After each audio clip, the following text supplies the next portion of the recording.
Shalom, shalom, shalom, que le Seigneur Jésus-Christ soit avec vous, que la paix de Dieu vous localise et que Dieu soit l'exaucement à notre prière, à ta prière, et ainsi que toutes les bontés de Dieu t'accompagnent tout au long de la semaine.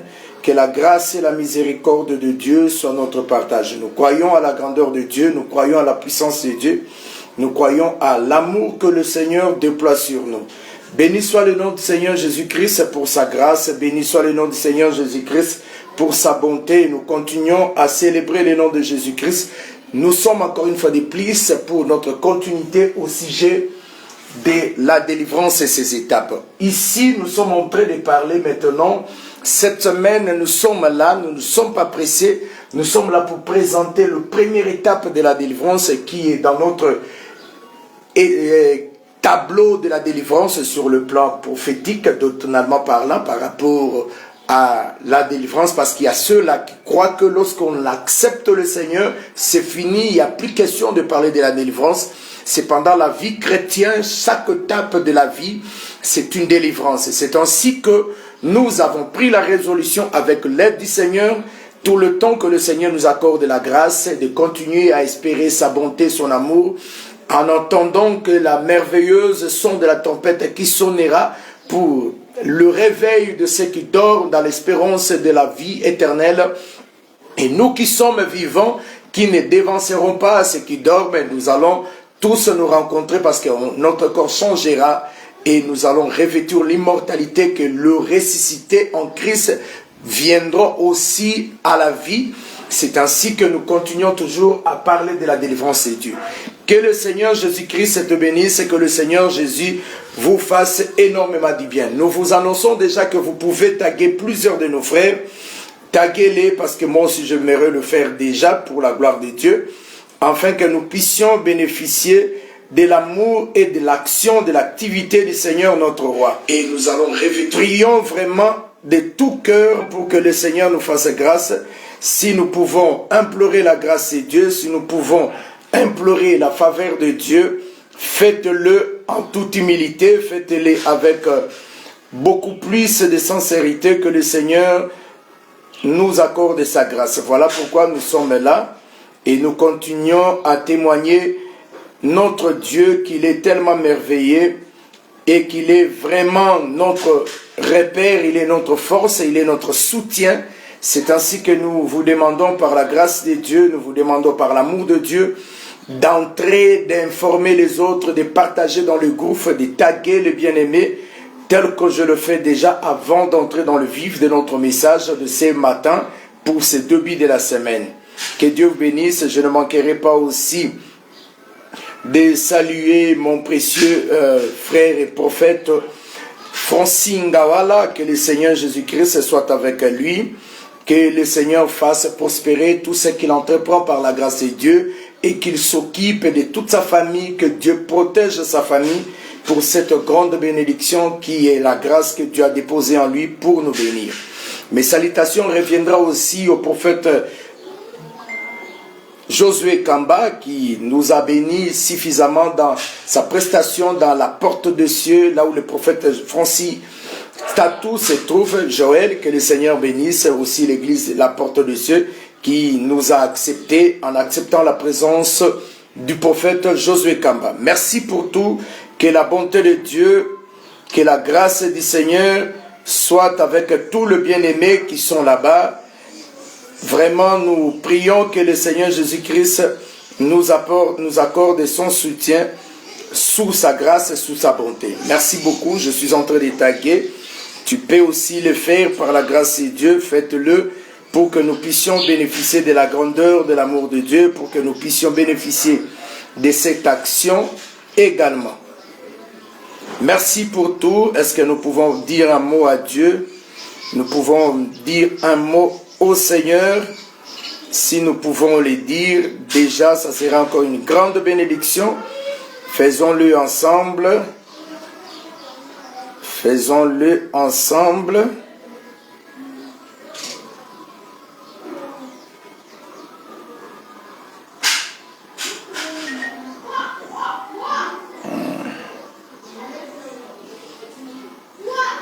Merci beaucoup.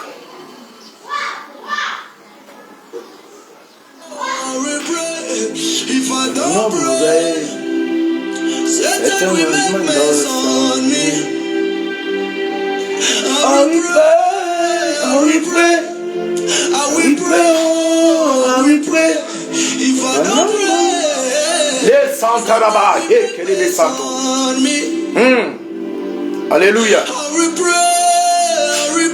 Seigneur, reçois les hommages qui te reviennent, Seigneur Jésus. Nous ne pouvons pas, oh Dieu, nous lasser dans cette dynamique de continuer à chercher ta face. Nous prierons continuellement et nous nous soumettons à ta volonté, Seigneur Jésus-Christ Nazareth. Merci, exauce la prière de mon frère. Exauce la prière de ma soeur, Seigneur Jésus-Christ Nazareth. Exauce la prière de nos familles respectives.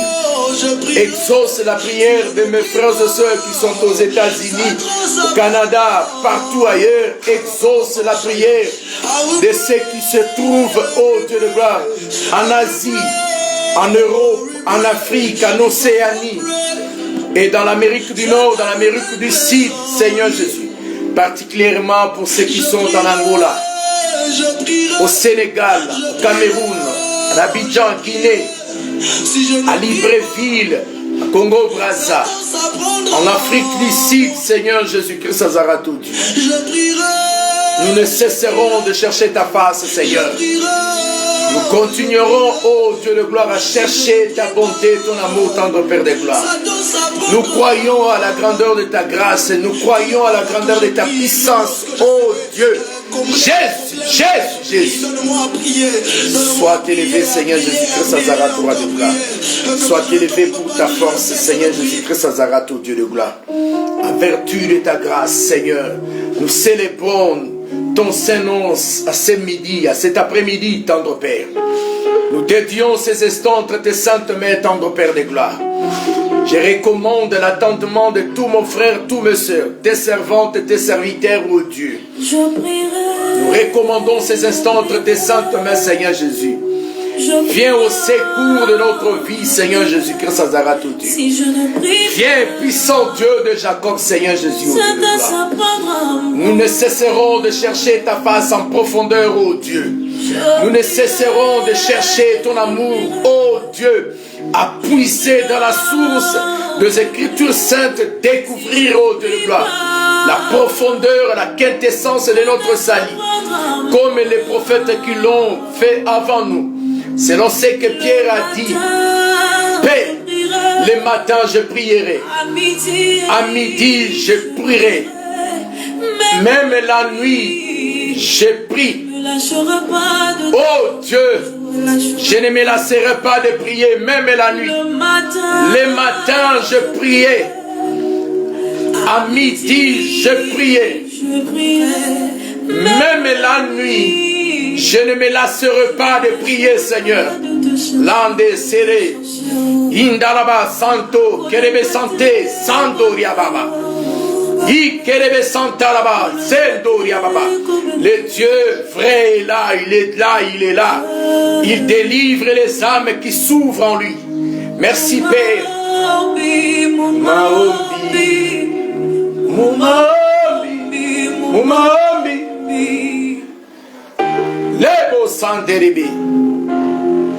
Merci Père, merci pour ta grâce, merci pour ta fidélité, merci pour ta bonté, merci pour ces instants.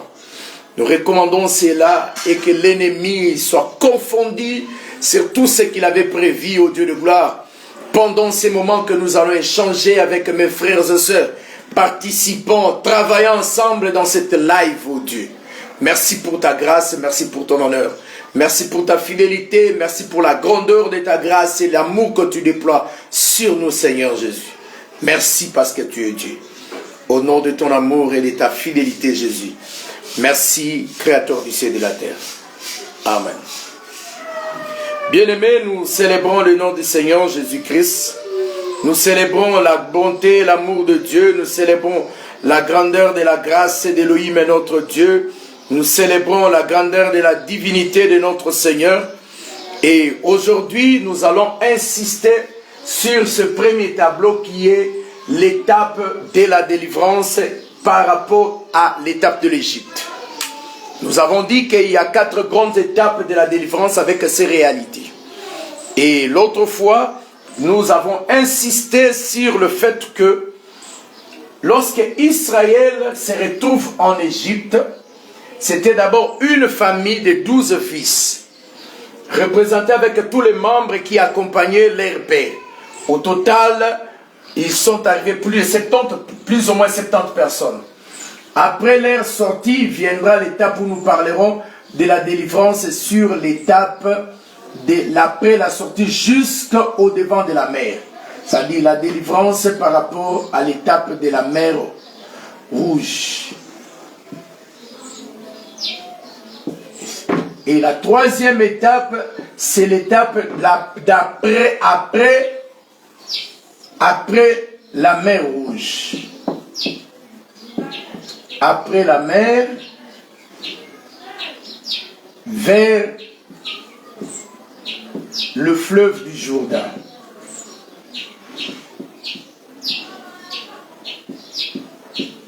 Après cette étape, il y aura la dernière étape de la délivrance qui parlera maintenant de 7 nations puissantes qui se sont imposées du côté de l'héritage qu'Israël avait reçu de leur père. Voilà pourquoi nous allons beaucoup plus insister sur ça par la grâce de Dieu. Que le Seigneur nous fasse grâce, que le Seigneur nous aide vraiment pour que nous tous nous parvenons à voir la même chose dans cet angle-là. Donc il y aura la 4e étape de la délivrance, c'est la délivrance des 7 nations. C'est les 7 nations qui ont pris possession de leur héritage. Au sujet de la conquête.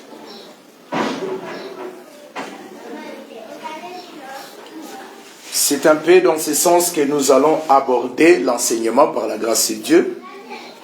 Nous croyons que le Seigneur nous aidera. Nous croyons, s'il vous plaît, ne m'appelez pas par ces numéros par la grâce de Dieu, je vous en supplie. Ne nous appelez pas, s'il vous plaît, ne nous appelez pas. Nous sommes déjà en ligne.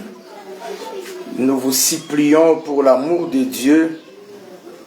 Nous vous supplions vraiment de tout cœur, par la grâce du Seigneur, de ne pas nous appeler, au profit de bénéficier de toute l'intégralité de ce que nous sommes en train de faire à l'instant, par la grâce de Dieu. Donc, nous sommes ici. Donc, l'écriture que nous allons nous servir, c'est cette écriture. Nous sommes dans Genèse chapitre 15. Lorsque le Seigneur a parlé avec Abraham. Genèse chapitre 15, le verset 13 jusqu'au verset 16. Je lis par la grâce de Dieu. Genèse chapitre 15, le verset 13 à 16. Et l'Éternel dit à Abraham: sache que tes descendants seront étrangers dans un pays qui ne sera point à eux. La première des choses que vous devez noter et retenir, que les enfants d'Israël, lorsque Abraham est en train de recevoir la révélation sur sa descendance, Dieu dit premièrement, ses descendants seront étrangers. Étrangers.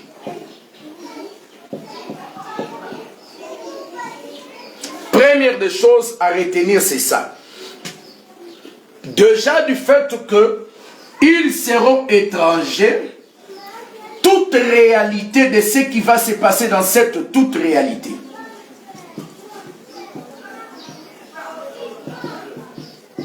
Toute réalité qui se passera dans ces pays-là, ce n'est pas leur manière de faire les choses ou leur manière de vivre. Voilà pourquoi il est de notre intérêt de comprendre même la quintessence de ce que les apôtres disaient, même le Seigneur lui-même, que nous sommes étrangers sur la terre. C'est-à-dire toute nature, toute pratique, toute manière de voir les choses, toute manière de parler, toute manière de faire les choses, de s'habiller, qui n'est pas des nôtres, mais par rapport à ce qui se passe dans la mondialité ici, ce n'est pas notre nature, c'est une influence étrangère là où nous sommes. Ça, j'en parle d'abord par rapport à notre état lorsque nous sommes encore des enfants de Dieu dans la marche. Il continue en disant ceci. Retenez d'abord la notion de l'étranger parce qu'on va insister sur ça. Nous représentons l'Égypte comme les ténèbres. Je vais lire ces écritures-là, les ténèbres. Vous voyez? Et dans ces ténèbres, il y a la notion de ce qui est comme Dieu doit nous délivrer sur la puissance du Satan. La puissance de Satan. Vous allez comprendre ça facilement parce que ça va nous aider à exploiter la notion de la délivrance qui se passe dans ces étapes. Je continue par la grâce de Dieu. Et l'Éternel dit à Abraham, sache que tes descendants seront étrangers dans un pays qui ne sera point à eux. Ils y seront asservis. Deuxième chose, ils seront asservis.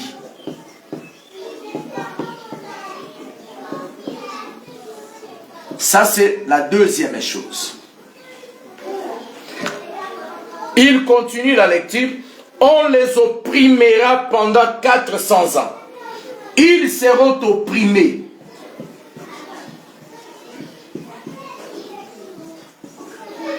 Ils seront opprimés pendant 400 ans.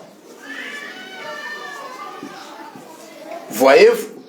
C'est-à-dire ici, nous sommes en train de planter le décor de ce que nous allons parler sur l'esclavagisme égyptien. Et dans cet esclavagisme, où nous parlons sur les réalités de celui qui est païen, possédé, sorcier, féticheur, magicien, ici. Vous voyez, ce sont des réalités, des étapes sur lesquelles nous sommes en train de parler ou d'évoquer. Voilà pourquoi il est de notre intérêt de comprendre les raisons fondamentales de ce que nous avons dit dans les deux précédents lives qu'on a fait le jeudi passé, les vendredis passés, au sujet de l'état du cœur d'Israël tout en étant en Égypte. Ça prouve à suffisance même ce cœur-là qu'Israël avait ici en Égypte, c'est un cœur passager. Et Dieu devait lui donner un autre cœur après, dans la suite des événements. Dans un autre aspect de la délivrance, c'est alors que le Seigneur viendra avec le cœur de chair. Donc nous en parlerons par la grâce de Dieu. Et ici, nous sommes encore dans cette réalité où nous allons parler sur le lien des familles, les liens de l'environnement où les hommes, certaines personnes ont subi la pression des esprits dans des maisons hantées des esprits mauvais. Nous parlerons aussi de cela par la grâce du Seigneur. Et nous vous invitons déjà seulement à vérifier beaucoup plus en examinant votre état de vie. Donc comprenez que par la grâce du Seigneur, il y a 3 points importants que le Seigneur a dit à Abraham. Ses enfants seront étrangers, ça c'est le premier point. Deuxième point, ils seront asservis. Troisième point, ils seront opprimés pendant 4 siècles durant. Mais l'Écriture dit, mais je jugerai la nation à laquelle ils seront asservis. Et ils sortiront ensuite avec de grandes richesses. Comprenez que dans cette étape, le Seigneur dit, ils sortiront, c'est-à-dire sortiront. C'est ça ce qu'on appelle la délivrance.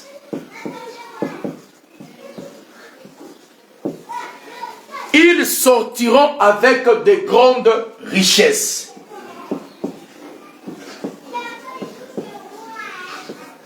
Lorsque tu es en train de parler que le Seigneur, ce qui est beaucoup plus important, c'est les salut. Je dis Amen.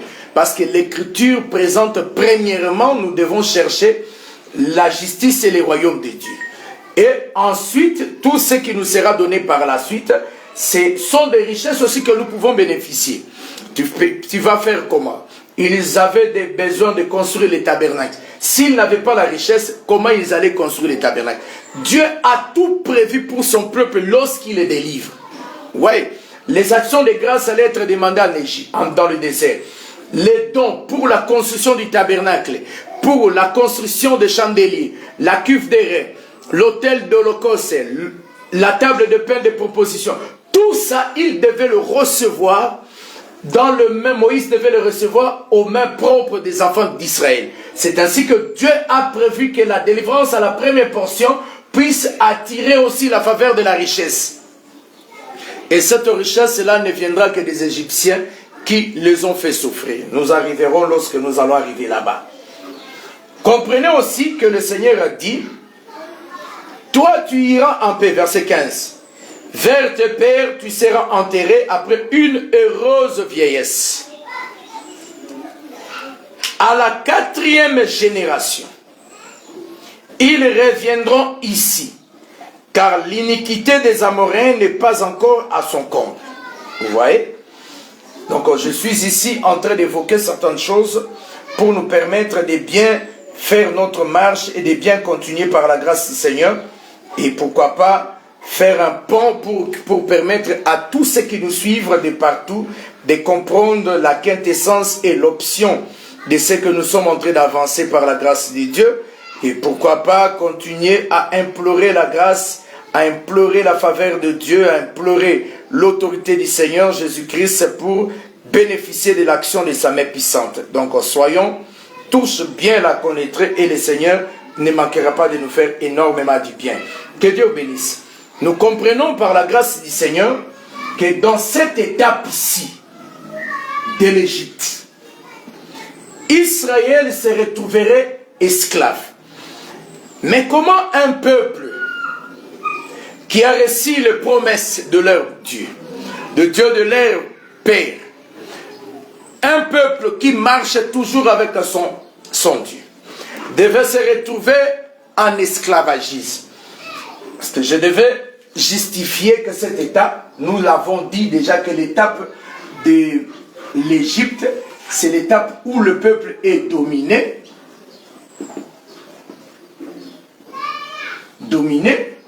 où l'étape est esclave.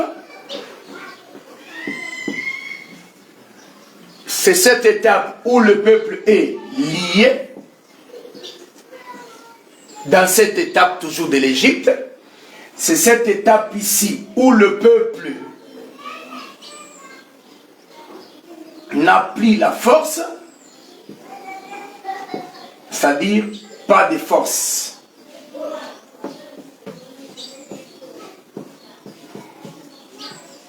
Autrement dit, il est faible.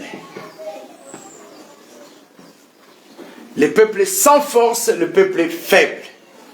C'est ainsi que par la grâce du Seigneur, nous abordons d'abord la quintessence de ce que nous devons évoquer au sujet de la disposition de ce peuple ici.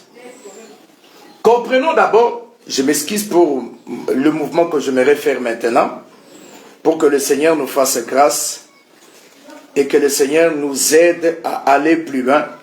Charlotte Derry, que le Seigneur te bénisse. Pierrot Bissia, soyez bénis. Prophète Samuel et Wing, que Dieu vous bénisse abondamment. Et que le Seigneur vous bénisse. Si nous pouvons partager les lives, partager aussi dans d'autres groupes, ça va nous aider énormément. Donc je peux effacer celui-ci parce que je devais apporter plus de détails encore dans d'autres éléments. Ok. Cette étape de l'Égypte, l'apôtre Paul l'a présentée lorsqu'il était en train de parler avec le roi Agrippa. Lorsqu'on l'avait arrêté, on l'a amené quelque part. L'apôtre Paul l'a signifié autrement dans Actes des Apôtres chapitre 26. Les versets 17 jusqu'au verset 18. Je vais lire ensemble avec vous pour que nous puissions bénéficier de la grâce du Seigneur et marcher ensemble dans cette compréhension. Je prends Actes des Apôtres chapitre 26. Actes des Apôtres chapitre 26. Actes des Apôtres chapitre 26. Je prends le verset 17 jusqu'au verset 18. Nous lisons par la grâce de Dieu. Partagez les lives avec d'autres bien-aimés, ça va nous aider. J'étais choisi du milieu de ce peuple. Ça, c'est l'apôtre Paul qui s'adresse au roi, devant toutes les accusations qui ont été prononcées contre lui. J'étais choisi du milieu de ce peuple et du milieu des païens, vers qui je t'envoie. Écoutez, l'apôtre Paul souligne que Dieu l'envoie vers les païens.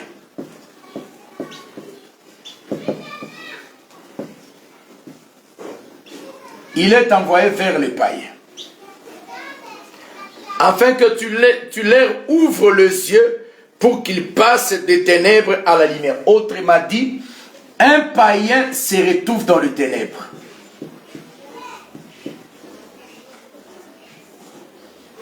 Comprenez déjà que ici, l'apôtre Paul précise clairement que celui qui est païen, c'est quelqu'un qui est déjà dans les ténèbres. C'est-à-dire, on délivre Israël en Égypte pour aller vers Canaan. C'est-à-dire, la position d'Israël en Égypte ici, c'était la position des païens. Si ici déjà nous sommes d'accord, ça va nous aider. C'est-à-dire, un païen, c'est quelqu'un qui est dans les ténèbres. Ou c'est quelqu'un qui est possédé.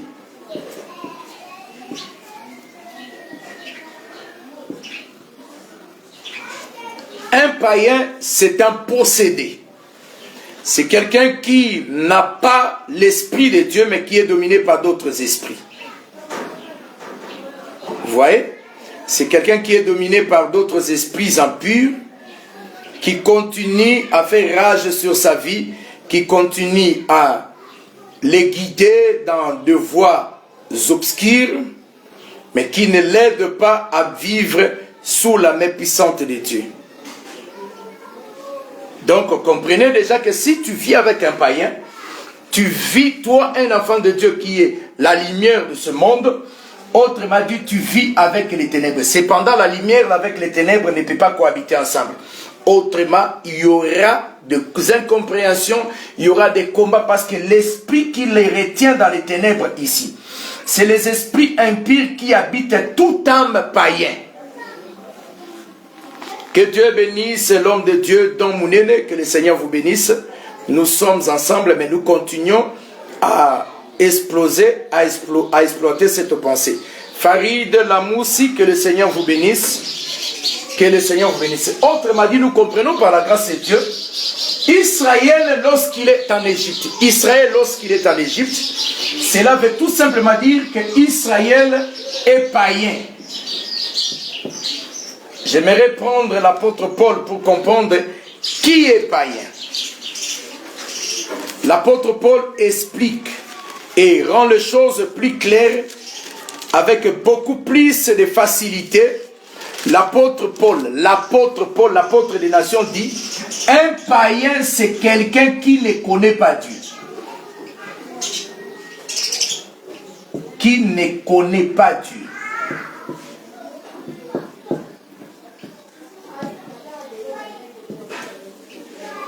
Autrement dit, un païen, c'est celui qui a l'absence de la connaissance du Dieu véritable. C'est quelqu'un qui vit dans l'ignorance. C'est quelqu'un qui vit dans l'aveuglement.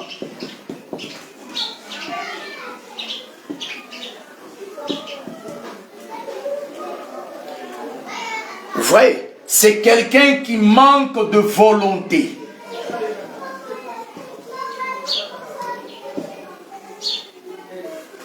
Ça, c'est un état d'un païen.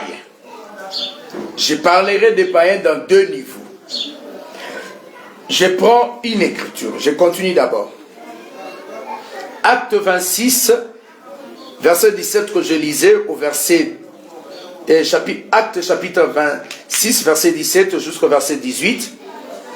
J'étais choisi du milieu de ces peuples et du milieu des païens, vers qui je t'envoie, afin que tu leur ouvres les yeux pour qu'ils passent de ténèbres à la lumière et de la puissance de Satan à Dieu, pour qu'ils reçoivent par la foi en moi les pardons de péché et l'héritage avec les sanctifiés.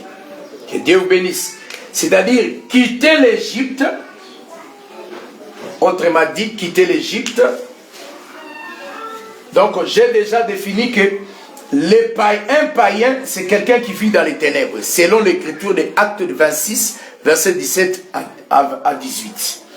Or, selon les Écritures encore, l'écriture de l'épître de Paul adressée aux Corinthiens et en tout lieu où on invoque le nom du Seigneur, l'écriture des Corinthiens témoigne clairement dans 1 Corinthiens chapitre 12, versets 1 à 2. Un païen, c'est quelqu'un qui vit déjà.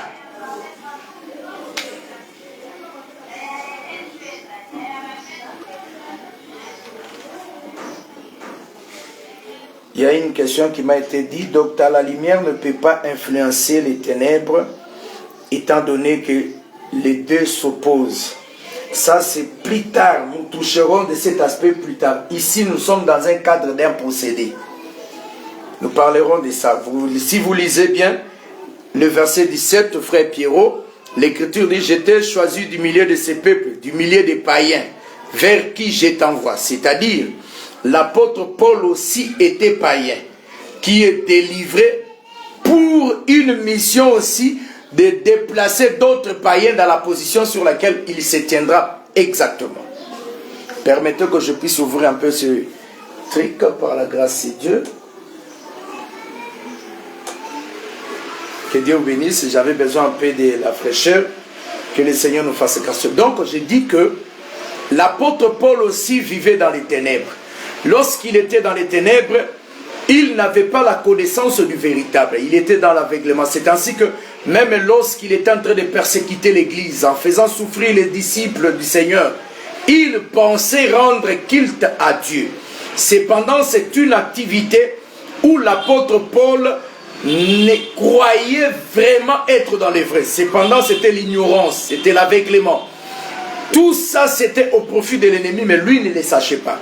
Ça, je viendrai à ça plus tard. Mais je suis d'abord dans ce cadre-ci, où l'apôtre Paul dit dans 2 Corinthiens, il n'y a pas de cohabitation entre la lumière avec les ténèbres. Influencer, c'est déjà une mission de délivrer. Donc je continue. Pour qu'il passe de ténèbres à la lumière, de la puissance de Satan. Vous voyez? C'est-à-dire, ici déjà, si un homme de Dieu, si un homme de Dieu n'est pas un homme de prière, c'est-à-dire, c'est donc la puissance de Satan. C'est ainsi que dans cette semaine, nous parlerons même de la classification de certaines réalités spirituelles placées dans les Écritures. Vous allez remarquer quoi? Qu'est-ce qui se passe? Il y a la puissance de Satan, que nous allons définir déjà. En Égypte, c'était la présence des premiers-nés.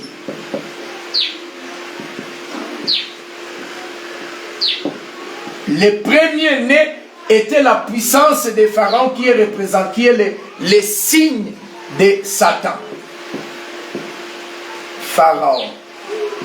Voilà pourquoi, pour que Israël soit délivré de l'Égypte, Dieu avait pris soin de tuer tous les premiers-nés, en commençant par celui qui est assis sur le trône de Pharaon, jusqu'à même au premier-né de tous les bêtes des Égyptiens, excepté dans le camp d'Israël. Bien que dans le camp d'Israël, il y avait l'immolation de l'agneau ou encore du chèvre. Voilà pourquoi j'ai dit par la grâce du Seigneur que nous devons d'abord comprendre que la délivrance, c'est une puissance contre une autre puissance.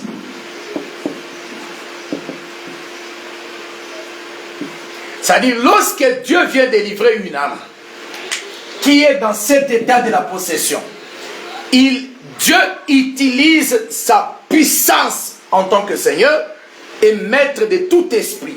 Et par sa puissance, il délivre la brebis dans la puissance de l'ennemi. Maintenant, en Égypte ici, Israël, malgré les signes de jugement que le Seigneur a opérés avec des signes, les 9 premiers signes, Israël n'était pas délivré. Je reviendrai sur ça par rapport aux tombées spectaculaires que je vois aujourd'hui. Parce qu'il y a certains serviteurs de Dieu qui disent que Dieu aime les spectacles. Moi, je ne partage pas cet avis. Les spectacles de Sinaï parlent d'autre chose. Cela ne veut pas dire que Dieu aime les spectacles. Ça, c'est confondre l'écriture. Faire des spectacles, de faire tomber les gens. Qui est cet apôtre à opérer de cette manière-là de faire tomber les gens? Comprenez que même le jour où on est arrivé pour arrêter le Seigneur Jésus, les soldats qui ont été attirés par les principaux sacrificateurs, par l'accusation, la traîtrise de Judas, ils sont arrivés pour arrêter Jésus. Le Seigneur leur a posé la question: qui cherchez-vous? Lorsqu'ils ont répondu: Jésus de Nazareth. En citant seulement le nom du Seigneur, ils sont tombés. Est-ce qu'ils étaient délivrés? Non. Parce que s'ils étaient délivrés, ils allaient abandonner la pensée de crucifier, d'arrêter de crucifier Jésus. Vous voyez? C'est-à-dire, les âmes, le brebis dans nos assemblées locales peuvent tomber sans être délivrés. Les tomber ne veut pas dire la délivrance. Il y a les tombées qui sont dans les Écritures ou les esprits. Lorsque le Seigneur opérait des délivrances, il y avait des esprits qui, en faisant tomber celui qui était possédé, ça poussait des grands cris en sortant du corps. Mais ce n'est pas ce qu'on est en train de voir aujourd'hui. Aujourd'hui, si on veut parler de quelqu'un qui est puissant, on doit parler de celui qui fait tomber beaucoup de gens. Non, non, ce n'est pas ça la puissance de Dieu. La puissance de Dieu se manifeste visiblement par les aveugles qui doivent aussi voir, le sourd qui n'entendait pas, pas les sourds fabriqués, les sourds, quelqu'un qui est sourd mais qui entend. Un aveugle, peut-être il le voyait, il est devenu aveugle, il revoit encore. Ça c'est la haute puissance de Dieu, mais le but aussi de cette manière d'agir, c'est pour attirer ceux qui ne croient pas. C'est pourquoi vous allez comprendre que le Seigneur disait: si vous n'avez pas cru à sa parole, croyez au moins aux œuvres. C'est-à-dire, le Seigneur attire le miracle, non pas pour amener les hommes de Dieu qui ont été l'outil par lequel le Seigneur a utilisé ces miracles, de se glorifier. C'est ainsi qu'il dira aux disciples. Après avoir chassé les démons, ils sont retournés pour faire le rapport de l'œuvre qu'ils ont accomplie. Jésus leur a dit, parce que eux, ils étaient en train de se réjouir. Ils se réjouissaient du fait que les démons leur ont été soumis. Jésus leur dit: ne vous réjouissez pas parce que les démons vous ont été soumis. Au contraire, réjouissez-vous parce que votre nom est écrit dans le ciel. C'est-à-dire que la manière dont le Seigneur voyait la chose et la manière dont le côté humain des disciples présentait la chose, c'était pas la même chose. Oh, la perfection, c'est voir ce que Jésus a dit. Et si nous voulons continuer dans cette allure, c'est alors que le Seigneur nous apportera la grâce. Et vous verrez qu'il n'y aura pas ce spectacle-là. La personne est tombée, mais il demeure pécheur. La personne est tombée, mais il demeure avec sa situation. Vous l'avez fait tomber, mais il est toujours malade.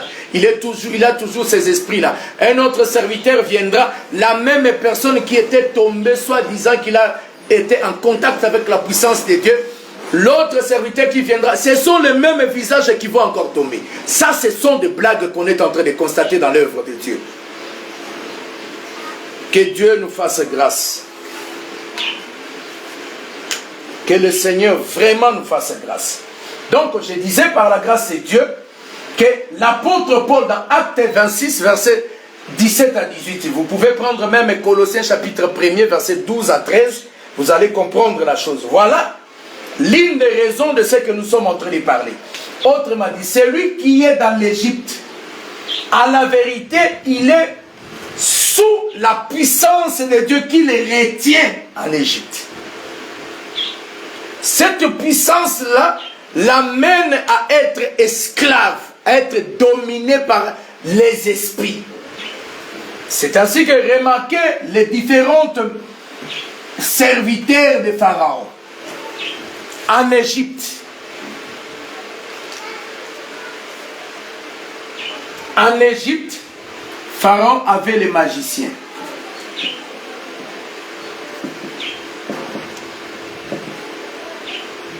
Avait les magiciens.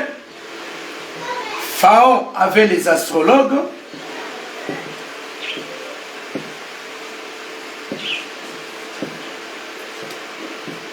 Pharaon avait les chefs des corvées.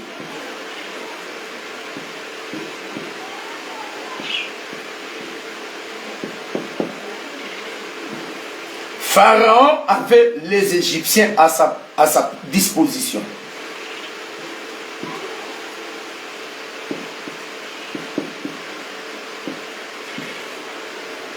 Vous voyez, tout ce groupe ici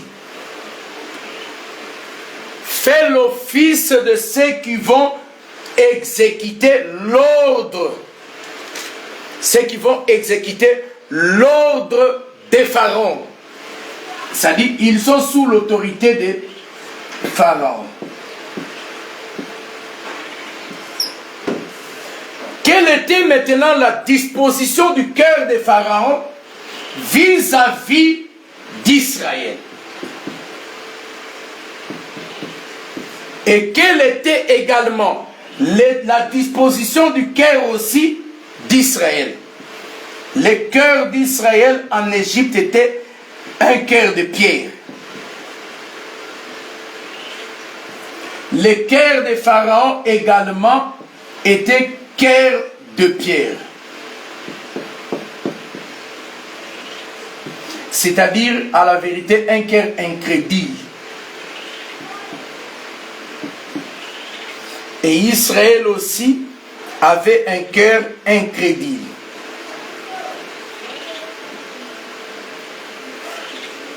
C'est ainsi que nous disons par la grâce de Dieu, si nous constatons, vous allez remarquer que la plupart de nos frères se retrouvent aussi piégés dans cette attitude-là.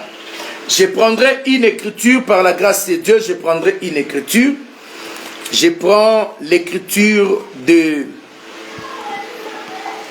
Exode. Le frère Farid peut m'aider à balancer cette écriture de l'Exode. Palme blessing, que le Seigneur te bénisse. Ma sœur Pélagie, soyez bénie au nom de Jésus-Christ. Je prends Exode chapitre 4, verset 31. Je commence par cette écriture. Si le frère Farid de la Mousse peut me balancer cette écriture déjà ici, nous pouvons lire ensemble. Et puis je prends Exode chapitre 4, le verset 31, je lis par la grâce de Dieu. Et le peuple crie. Ils apprirent que l'Éternel avait visité les enfants d'Israël et qu'il avait vu leur souffrance. Ils s'inclinèrent et se prosternèrent. Merci beaucoup, bien-aimé Farid. Donc ici, c'est comme si Israël a cru, a reçu la parole. Et cependant, c'est faux. Israël, dans cette position, n'avait pas encore crié à Moïse. Parce que je vais démontrer avec la preuve de l'Écriture que cette attitude d'Israël, il a cru seulement, c'est comme tout païen qui croit que Dieu est là. Dieu existe, même les démons le croient aussi.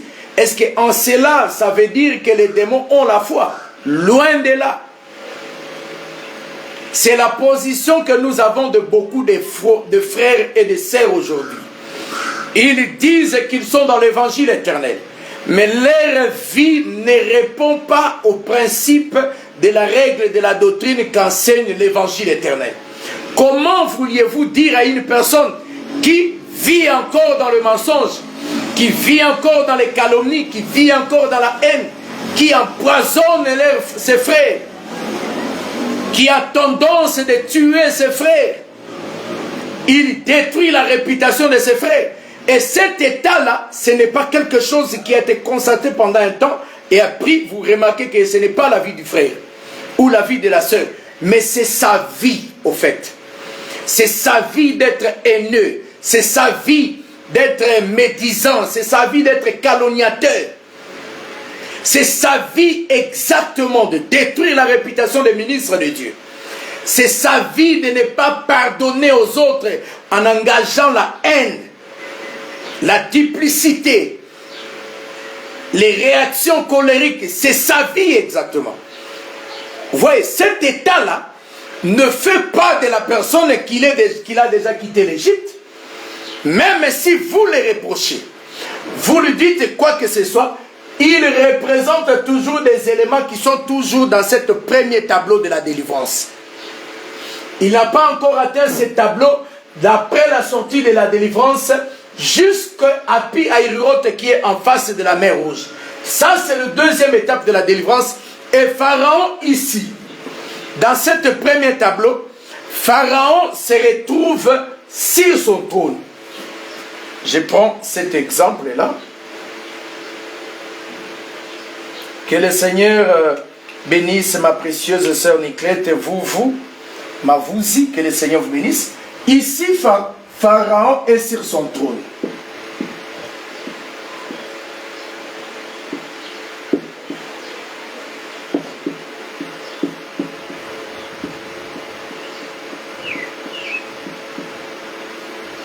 Donc, ici, Pharaon est sur son trône.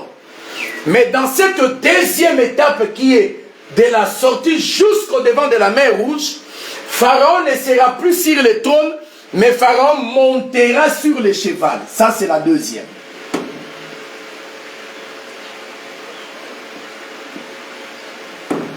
Donc, nous ne sommes pas encore arrivés ici. Comprenez que l'étape de l'Égypte, Pharaon sera sur son trône, mais l'étape sur la sortie jusqu'au devant de la mer Rouge, c'est l'étape où Pharaon monte sur le cheval. Et il attaque le peuple d'Israël par derrière. Tout ça, ce sont des grands signes qui doivent nous aider à comprendre beaucoup de choses. Donc je vous en supplie pour l'amour de Dieu de ne pas prendre ça à la légère parce qu'il est de notre intérêt de comprendre certaines choses.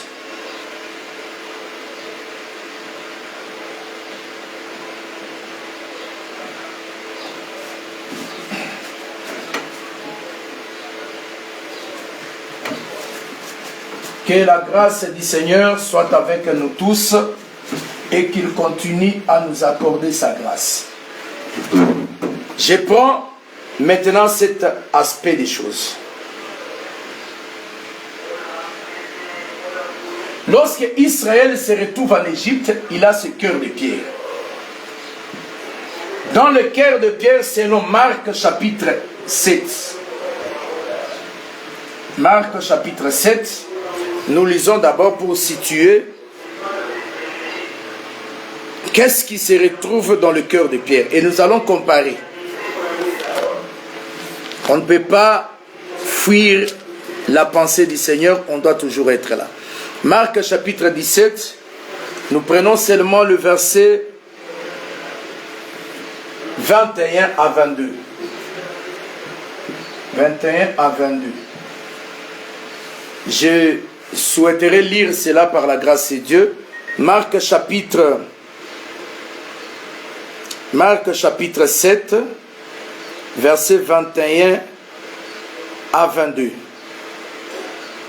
Parce que nous avons dit que dans cette étape ici, c'est l'étape du cœur de Pierre. Et je vais démontrer ça aussi en Exode. Mais je prends d'abord pour expliquer dans ce cœur de Pierre ici. Qu'est-ce qu'il y a à l'intérieur? Selon Marc chapitre 7 verset 21, nous lisons par la grâce de Dieu. Je lis. Car c'est du dedans, c'est du cœur des hommes. Ok. Ça dit le cœur, c'est le dedans.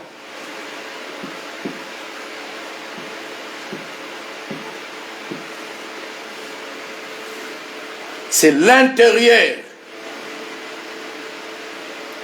Que Dieu vous bénisse. Je continue la lecture. Car c'est du dedans, c'est du cœur des hommes que sortent les mauvaises pensées, les adultères. Comprenez déjà que les mauvaises pensées sont dans le cœur, sont à l'intérieur du cœur. C'est-à-dire, c'est ce qui est caché, ce qui est invisible dans l'homme, mais qui se rend visible par l'acte. C'est ainsi que j'ai toujours dit à certains frères, pour leur montrer et leur dire que les actes que nous posons dévoilent à la vérité qui sommes-nous exactement. Les adultères, les impudicités, les meurtres, verset 22, les vols, les cupidités, les méchancetés, la fraude, les dérèglements, les regards enviés, la calomnie, l'orgueil, la folie. Toutes ces choses mauvaises sortent du dedans et suivent l'homme. Vous voyez? C'est-à-dire, ici déjà, nous comprenons par la grâce du Seigneur qu'il est question de comprendre que tout ce que nous constatons, tout ce que nous palpons, tout ce que nous vivons, qu'il y a l'impudicité, les mauvaises pensées, il y a les adultères, il y a l'impudicité, il y a le vol, il y a la cupidité, il y a le mensonge, il y a les calomnies. Toutes ces choses mauvaises sortent du dedans de l'homme. Et ce cœur qui héberge, le cœur qui héberge toutes ces choses, c'est le cœur de Pierre. Vous voyez? C'est dans le cœur de Pierre qu'on doit retrouver toutes ces choses ici. Et c'est ainsi que nous demandons à tous les bien-aimés de comprendre notre souci. Parce que nous ne devons pas vivre comme les autres vivent avec légèreté de leur vie sans pour autant respecter la parole de Dieu, sans pour autant manifester les soucis du Seigneur, mais ayant cette manière de présenter les choses de Dieu, les gens continuent maintenant à garder la pensée. Les événements qui viendront après l'enlèvement de l'Église, cependant, les choses qui donnent la force à l'Église actuellement, les gens ne vivent pas de cela. Les gens ne fournissent pas l'effort de respecter la parole de Dieu au quotidien. Est-ce que c'est parce qu'ils ne veulent pas ou c'est par rapport à l'incrédulité? Je l'ai dit avec beaucoup plus d'humilité et simplicité du cœur, c'est par incrédulité que nous voyons toutes ces choses. Merci bien-aimé Farid pour cette écriture de Matthieu chapitre 15, le verset 11e que vous venez de balancer. C'est aussi ça, lorsque l'écriture dit, ce n'est pas ce qui entre dans la bouche qui suit l'homme, mais c'est ce qui sort de la bouche, c'est ce qui suit l'homme. Que Dieu vous bénisse. Soyez bénis, bien-aimé Farid Lamous. Que le Seigneur vous bénisse et mes salutations à votre précieuse épouse. Mes salutations également à Francine Ngachou, Martial Marie Bobo Parchak. Que le Seigneur te bénisse également. Donc nous disons par la grâce de Dieu, selon l'écriture, prenons une écriture, nous avons besoin de témoigner ça, qu'en Égypte, Israël était incrédule. Prenons une écriture. Je prends Exode chapitre 6. Exode chapitre 6, c'est le verset 9. Et puis nous allons lire le verset 12. Je prendrai aussi Exode 7, verset 14, pour voir la disposition du cœur de Pharaon. Quelle était la disposition? Le cœur de Pharaon était comment? Exode 6. Exode 6, les versets 9. Je lis par la grâce de Dieu. Ainsi parla Moïse aux enfants d'Israël. Mais l'angoisse et la dure servitude les empêchèrent d'écouter Moïse. Vous voyez? C'est-à-dire que ici déjà, nous comprenons par la grâce de Dieu, Jean Bachi, que le Seigneur te bénisse. Voilà pourquoi par la grâce de Dieu, nous comprenons que le Seigneur montre clairement dans l'écriture d'Exode chapitre 6, le verset 9, que les enfants d'Israël, à cause de cette souffrance, à cause de cette angoisse, cette dure servitude qui les a empêchés d'écouter. Ok, j'aime ça. C'est-à-dire, s'ils n'ont pas pu écouter, ce n'est pas par autre chose. Merci. Bien-aimé Farid, si vous pouvez aussi balancer l'écriture de toujours Exode 6, mais au verset 12e, ça nous aiderait. C'est-à-dire, leur cœur était un cœur incrédule. Cœur incrédule. Vous voyez? Qu'est-ce qui a rendu leur cœur incrédule? C'est la servitude.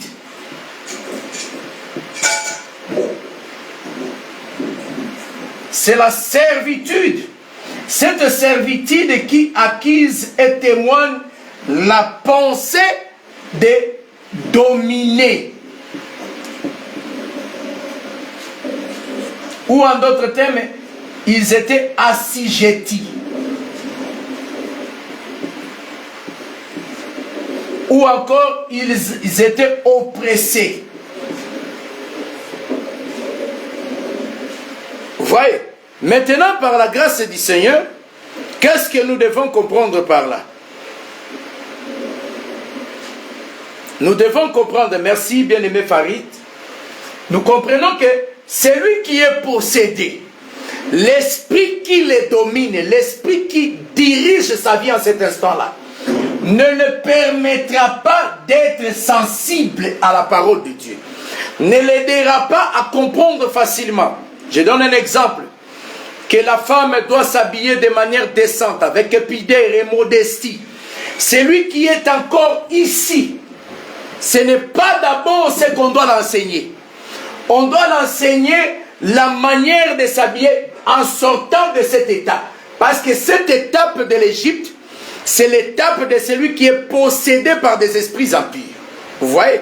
C'est-à-dire, en d'autres termes, on doit instruire à celui qui est délivré de l'incrédulité qui héberge les esprits démoniaques dans son cœur. Je pense que je suis en train de parler à quelqu'un. Si je parle à toi, que le Seigneur te bénisse. Et si tu nous comprends encore mieux, que Dieu te fasse grâce, que Dieu te bénisse encore suffisamment. Donc nous comprenons par la grâce de Dieu qu'il est question également de comprendre comment faire le travail de l'intérieur pour amener que Dieu lui accorde un autre cœur. Et ce cœur d'incrédulité, l'état du cœur incrédule. Je vais donner aussi, pourquoi pas lire, parce que j'avais promis que je devais lire aussi Exode 7, verset 14, où Moïse est en train de parler librement que Pharaon aussi avait l'incrédulité. Je peux lire ça, Exode 7, verset 14. L'Éternel dit à Moïse, Pharaon a le cœur endurci. Il refuse de laisser aller le peuple. Voilà. Écoutez. Pharaon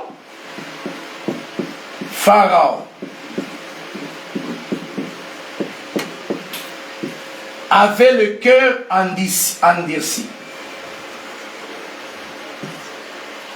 Cœur de pierre. Vous voyez, ça c'est l'état de cœur de pierre. Maintenant, tout celui qui est encore en Égypte, lorsqu'il reproduit le cœur de pierre, à la vérité, le cœur de pierre que tout Israélite ont eu à manifester, les amener à s'identifier à la position de Pharaon.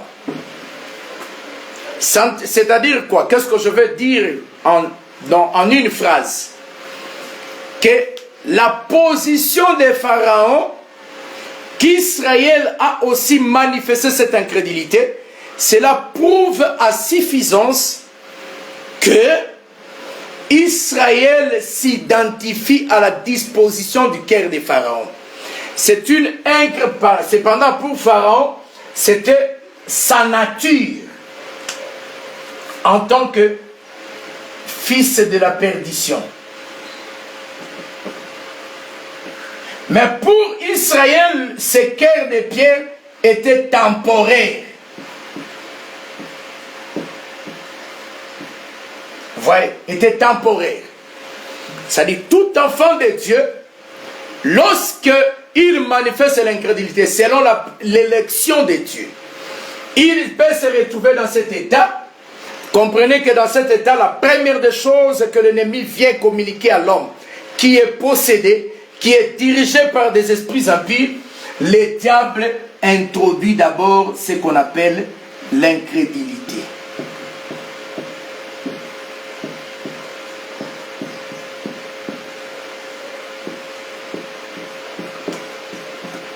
L'incrédulité. Parce que l'incrédulité permet aux esprits d'opérer.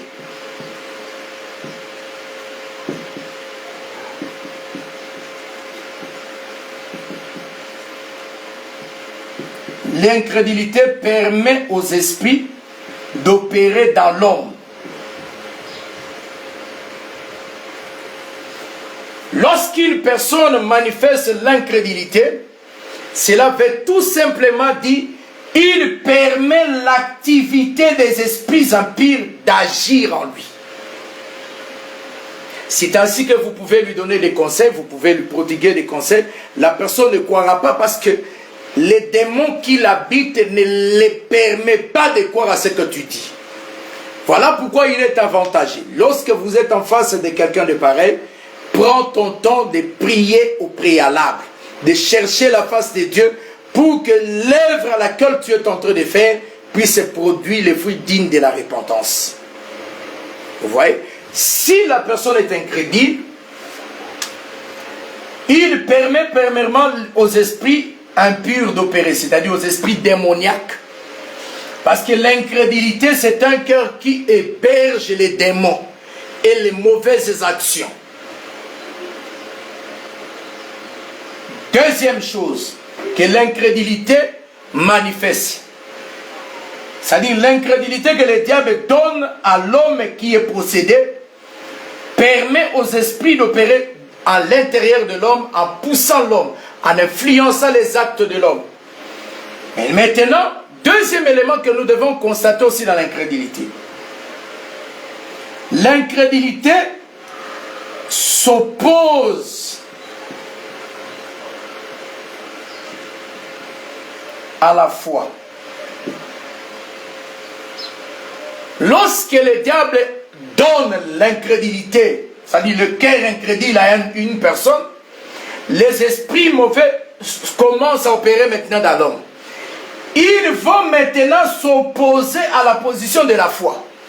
Vous pouvez communiquer la foi, la personne ne croira pas. Pourquoi? Parce que la disposition de son cœur n'héberge pas la foi.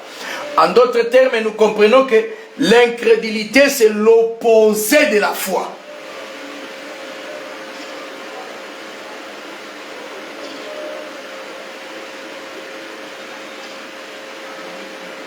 Vous voyez, c'est ainsi que par la grâce de Dieu, nous comprenons que lorsque le Seigneur arrive à visiter la personne, à visiter l'homme, nous devons comprendre que le Seigneur a besoin de nous sauver. Le Seigneur a besoin de nous procurer la vie. Mais la première des choses que le Seigneur fera, c'est de briser ces cœurs d'incrédulité. Et pour briser les cœurs d'incrédulité, qu'est-ce que le Seigneur devait faire? Le Seigneur doit d'abord chercher à briser le lieu sur lequel la personne se retrouve. C'est pourquoi Israël, tout en étant en Égypte, Dieu ne pouvait pas lui donner le cœur de chair en Égypte. Ça allait compromettre beaucoup de choses. Voilà pourquoi il fallait qu'il le fasse sortir de l'Égypte. En le faisant sortir de l'Égypte, Dieu doit d'abord briser la puissance des pharaons, qui était manifestée par les signes des premiers-nés. Selon Genèse chapitre 49, l'explication de la prophétie, bénédiction de Rubin, qui était le premier-né, Jacob l'a expliqué clairement que c'est ma force, ma puissance et tout. Et nous disons par la grâce de Dieu, que dans cette incrédulité,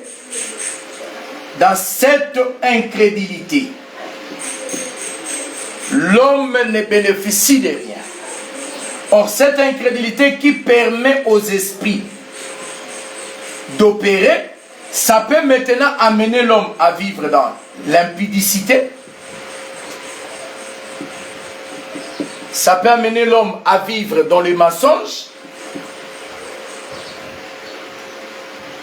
Ça peut amener l'homme à vivre dans l'hypocrisie. Ça peut amener encore l'homme à vivre dans la quête des pouvoirs magiques, en cherchant des fétiches, en cherchant les kabbales juifs, c'est-à-dire en faisant le pont avec les kabbales,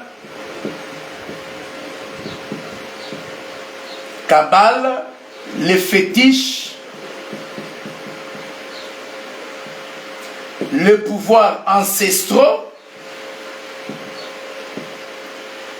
Tout ça, c'est à partir du cœur incrédule. Que le Seigneur nous fasse grâce.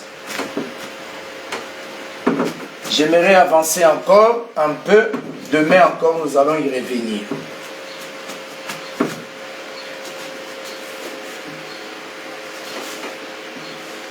Dieu sait délivrer. Dieu sait libérer une âme des prisons. Mais la question seulement, il faut que la personne qui bénéficie de la grâce du Seigneur, il faut que la personne qui bénéficie de l'amour de Dieu puisse comprendre la raison fondamentale que le Seigneur a permis ces choses puissent être écrites.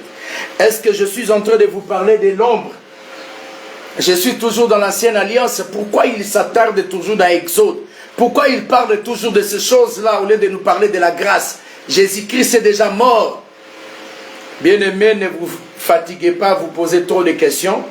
J'aimerais demander à mon précieux frère que j'aime beaucoup, le frère Farid, les mousses, qu'il puisse nous balancer cette écriture.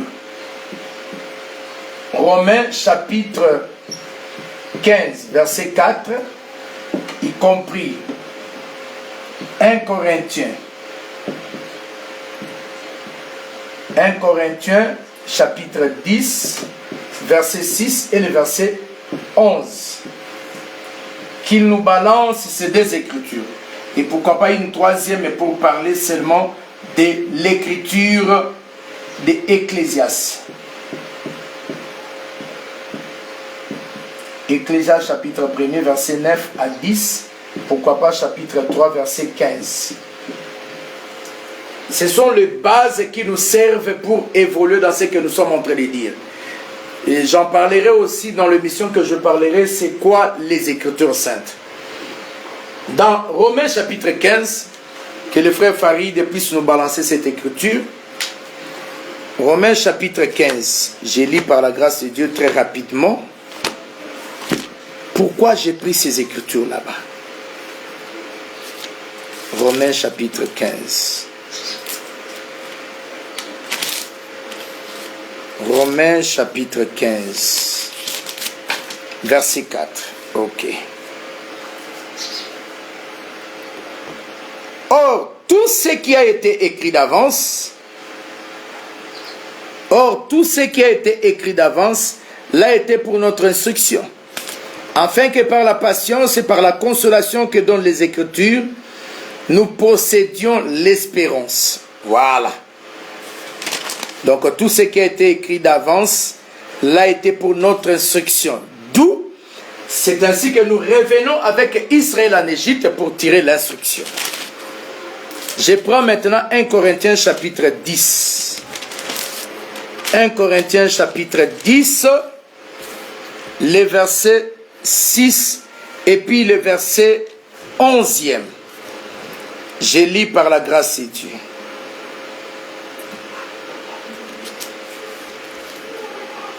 Or, ces choses sont arrivées. Pour nous servir d'exemple, afin que nous n'ayons pas de mauvais désirs comme ils en ont eu. Verset 11. Ces choses sont arrivées pour servir d'exemple. Et elles ont été écrites pour notre instruction. À nous qui sommes parvenus à la fin des siècles. Voilà. Et dans Ecclésiaste chapitre 3, verset 15, l'Écriture dit clairement, ce qui a déjà été, c'est ce qui sera. c'est ce qui sera, a déjà été. Et Dieu ramène ce qui est passé. Ok. C'est-à-dire, la même réalité que Israël a subi avec Pharaon, nous, dans notre période, nous la vivons spirituellement. Aujourd'hui, Pharaon n'est plus un homme ordinaire. Aujourd'hui, nous prenons Pharaon comme une entité qu'on appelle le diable.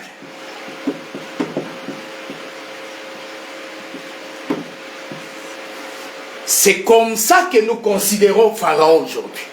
Et tous les serviteurs de Pharaon qui se sont retrouvés dans sa gestion, nous comprenons par la grâce de Dieu que Dieu avait permis que nous puissions constater ces choses pour donner qui est Pharaon, qui est ses magiciens, qui sont ses enchanteurs, qui sont les chefs des corvées aujourd'hui, qui sont les Égyptiens aujourd'hui. Et Israël aujourd'hui dans notre période représente qui plus exactement. C'est comme ça que nous sommes en train de marcher. Donc il faut très bien nous prendre et nous lire plus exactement selon la manière dont nous sommes en train de marcher. Que le Seigneur vous bénisse. Donc comme c'est un exemple, nous comprenons que comme demain nous devons continuer à cette même heure, nous comprenons que Israël en Égypte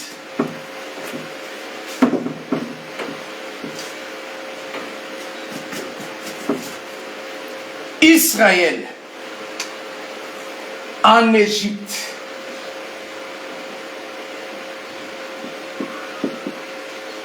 était un possédé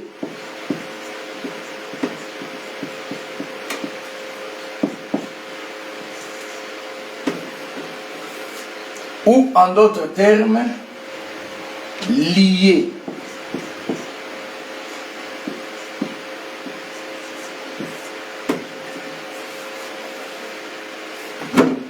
Vous voyez, ça c'est l'état que nous représentons d'Israël en Égypte.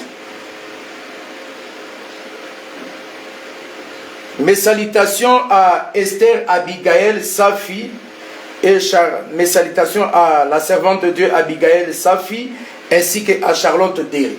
Donc en d'autres termes, la possession, ou en d'autres termes, être possédé, veut tout simplement dire être lié. Je prends l'écriture que le frère Farid Lemoussi peut nous aider. L'écriture de Luc, chapitre 13, verset 11. Vous pouvez sauter et prendre le verset 16. Luc, chapitre 13, verset 11, ainsi que le verset 16, si nous pouvons lire, parce que j'aimerais expliciter aussi la pensée d'être lié. Parce que généralement, tout le monde dit seulement que non, tu vois, nous sommes dans notre famille, nous sommes liés par tel esprit, par tel autre. J'aimerais essayer un peu de faire comprendre certaines choses. Je prends une écriture. Je prends Luc. Merci frère Farid. Que le Seigneur te bénisse abondamment, cher frère, fils de ma mère.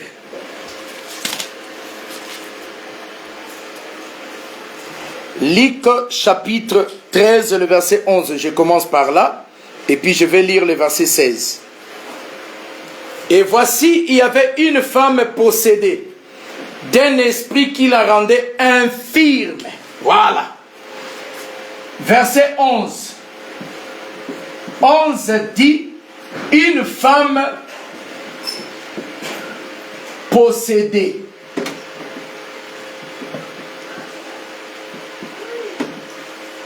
Ça, c'est le verset 11. Le verset 16 dira quoi? Parce que cette possession l'a rendue infirme. Cette possession l'a rendu infirme. L'infirmité, ce n'était pas de naturel, c'était d'ordre de l'esprit. C'est pourquoi lorsque Jésus a chassé cet esprit, la femme est devenue libre. Dans le verset 16, maintenant, le Seigneur continue. Et cette femme qui est une fille d'Abraham, ok, aujourd'hui, être fille d'Abraham ou fils d'Abraham veut dire être fils de Dieu. Fille ou fils d'Abraham veut dire fils de Dieu. Est-ce qu'un enfant de Dieu peut être aussi possédé? Oui, parce que nous sommes sur la terre, il peut être aussi un possédé. Mais sa possession, elle est passagère. Sa possession, ce n'est pas un état permanent, mais c'est une possession passagère. Voyez-vous, le verset 16 maintenant dit. Et cette femme qui est une fille d'Abraham, que Satan tenait liée. Voilà.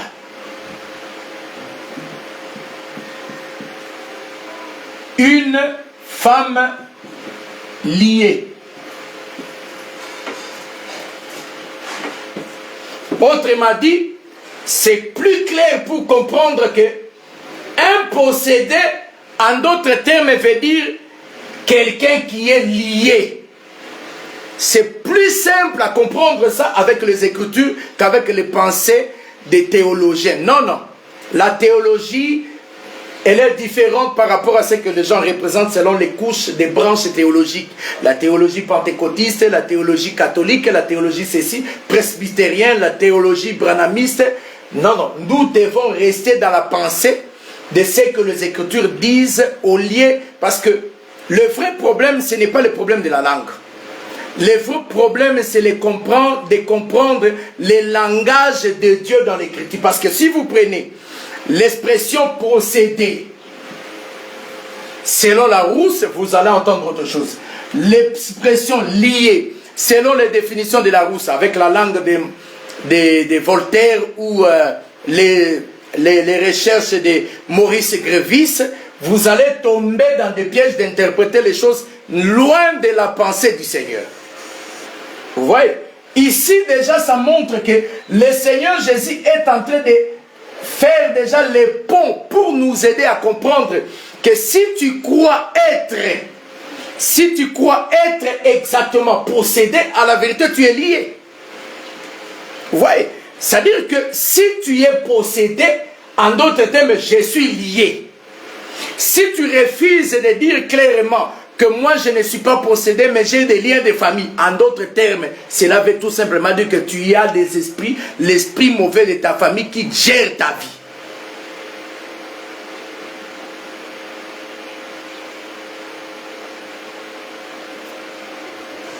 Exactement.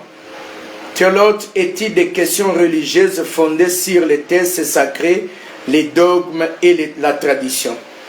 Que Dieu vous bénisse, frère Farid. Je vous aime beaucoup. C'est pourquoi je vous aime beaucoup, vraiment. Mes salutations à Marinelle Tans, que le Seigneur vous bénisse.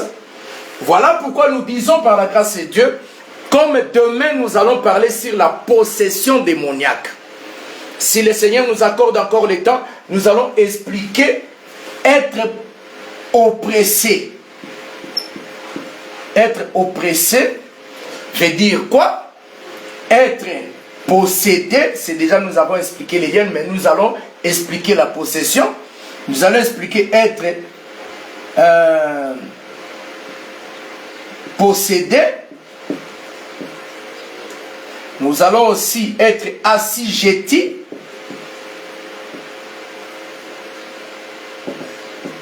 Nous allons l'expliquer pour rendre les choses plus clairement. Merci beaucoup, l'homme de Dieu Farid, et que le Seigneur vous fasse grâce. Et sache qu'ici à Kinshasa, il y a un frère qui vous aime beaucoup. Et je suis là avec d'autres bien-aimés qui vous aiment beaucoup. Donc, comprenons par la grâce de Dieu, dans le premier tableau où Israël se retrouve en Égypte, c'est dans une position de possédé. Même lorsque nous parlons sur les ports des bijoux,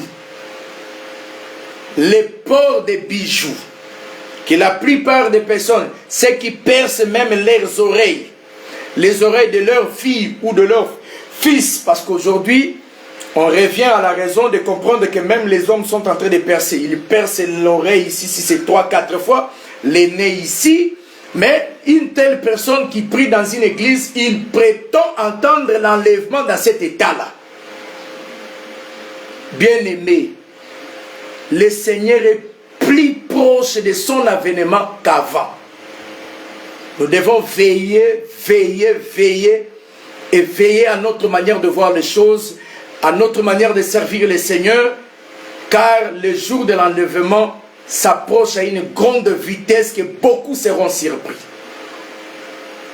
Que Dieu vous bénisse. Donc demain, nous allons revenir pour parler maintenant de la possession, parce que nous avons fait la démarche d'aujourd'hui pour expliquer ce premier tableau qui est le tableau de la possession ou des liens. Je vais donner les Écritures où Israël est dans les Écritures témoigné comme celui qui est lié.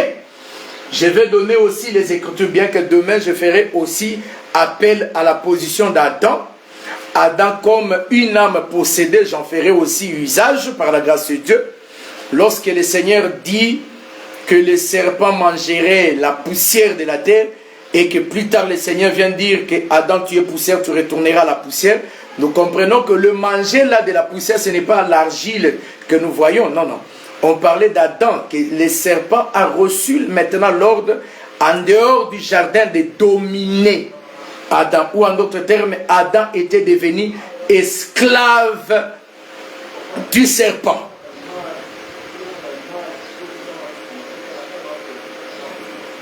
Oui, c'est exactement ça. C'est ça que je vais expliquer avec les Écritures, frère Farid Lamous. Que le Seigneur te bénisse pour ce grand travail. Je préfère mieux qu'on travaille comme ça. Si demain vous aurez le temps, déjà 12h30, nous allons commencer à travailler ensemble. Vous balancez, nous prenons les choses et nous balançons les Écritures qui marchent dans ce sens pour aider plusieurs personnes à comprendre. C'est ainsi que vous allez constater que lorsque la personne est ici et que dans son cœur il y a l'impudicité, délivrons d'abord l'intérieur de ce cœur-là, de pierre puisse quitter la personne. Lorsque ce cœur de pierre quitte et qu'en sortant, Dieu lui donne le cœur de chair, l'Esprit Saint viendra habiter. Et le Saint-Esprit qui habitera dans le nouveau cœur, qui est le cœur de droite. Parce que ce cœur de pierre, c'est un cœur de gauche. Le cœur de l'insensé, le cœur d'un fou, le cœur d'un ignorant, le cœur d'un païen, c'est le cœur de gauche. Mais le cœur de droite, comme le dit les Écritures saintes dans Deutéronome ainsi que dans Ecclésiaste, nous allons comprendre par la grâce du Seigneur que ce tableau de la possession démoniaque, ce tableau d'être possédé par des esprits démoniaques, nous aidera plus à voir plus clairement comment comprendre que je suis possédé. Et tu peux examiner ta conduite. Regarde, depuis que tu dis que tu crois au Seigneur, quelle est la vie que tu es en train de mener?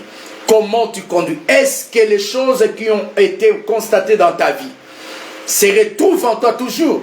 Si les choses ne sont pas en toi, comprenez déjà directement que tu n'as pas encore reçu le Seigneur, mais tu as pris seulement l'information de connaître le Seigneur, mais tu ne l'as pas donné, tu n'as pas donné ta vie au Seigneur. C'est pourquoi j'ai fait appel à toi, frère bien-aimé. Au nom du Seigneur Jésus, peu importe le pays sur lequel tu es, je peux prier pour toi. Si tu es dominé par la masturbation, tu es dominé par l'homosexualité, la lesbianité, tu es dominé par l'esprit de la sorcellerie, mes numéros sont là, plus 243, 81, 90, 91, 442, nous pouvons prier, déclarer certaines paroles du Seigneur. Dieu étendra sa main et te délivrera. Il suffit seulement de croire et de comprendre que la position sur laquelle tu te retrouves, ce n'est pas la position du salut, mais c'est une position de la souffrance qui te fait manquer de paix. Si tu sais que tu es en train de pratiquer des choses occultes, tu pratiques la sorcellerie de la magie noire, la magie blanche, j'ai pris au nom de Jésus-Christ. Je déclare dans le nom puissant de Jésus que Dieu t'accorde la repentance, que Dieu t'accompagne à cette décision d'abandonner la mauvaise vie.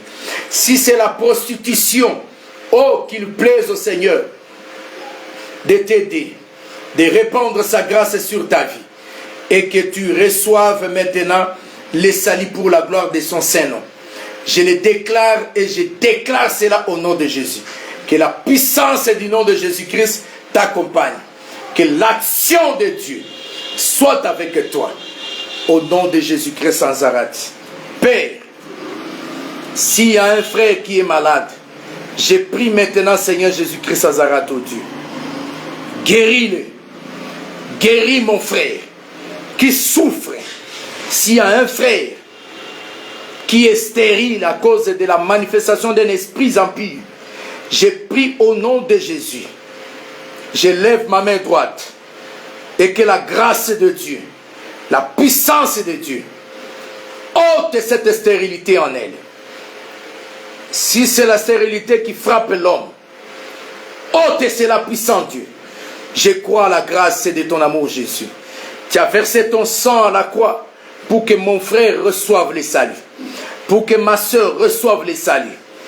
Je déloge toute puissance de la maladie dans nos corps, nos membres, que toute présence de la maladie laisse nos vies maintenant, Seigneur Jésus. Je prie en élevant ma main droite et que toute personne malade reçoive la guérison. Qu'ils reçoivent la guérison en ton nom Jésus-Christ de Nazareth. Je le déclare du fond de mon cœur.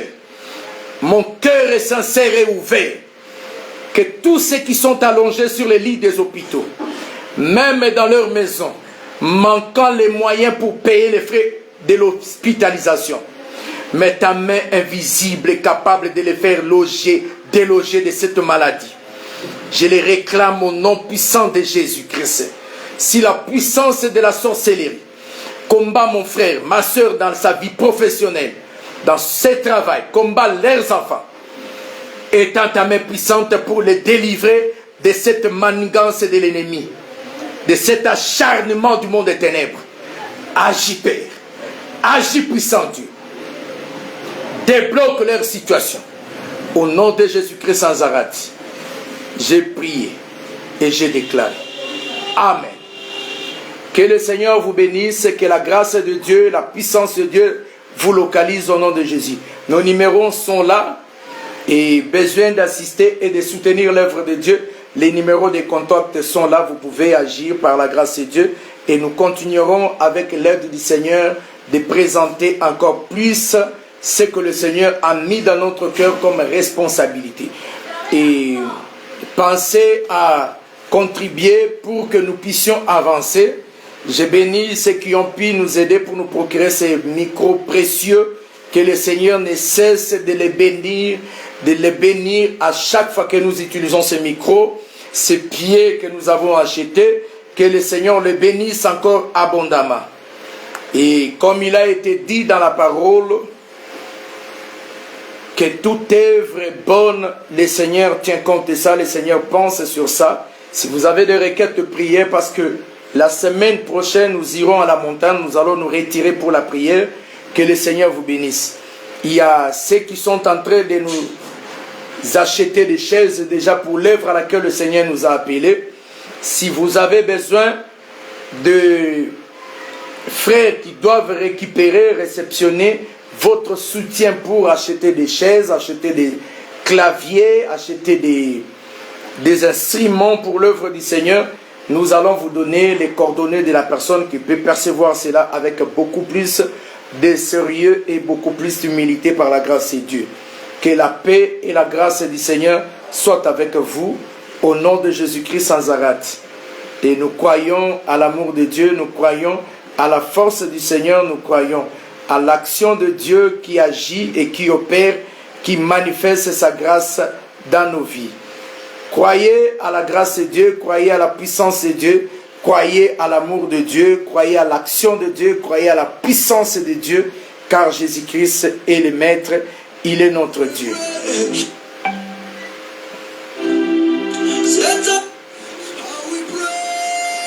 Ah oui, prêt. Ah oui, prêt.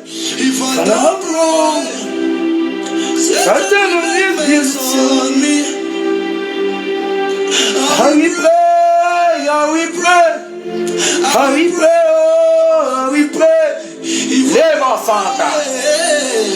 allons prier déjà à 22h15 sur Zoom. Ne manquez pas d'être là avec nous. Nos numéros sont là sur WhatsApp. Vous pouvez nous prendre pour que je puisse vous envoyer les liens. Que le Seigneur te bénisse. Que le Seigneur t'accorde la grâce. Prions ensemble cette nuit à 22h15. J'ai prié, oh, j'ai prié. Je ne prie pas. Satan s'en prendra à moi. Yes, Rebe, Kana, c'est Torias. J'ai prié. J'ai prié, oh, j'ai prié. Si je ne prie pas, Satan s'en prendra à moi. Et c'est, baby. Prêt? Ah oui, prêt, oh, ah oui, prêt. Satan will make mess on me.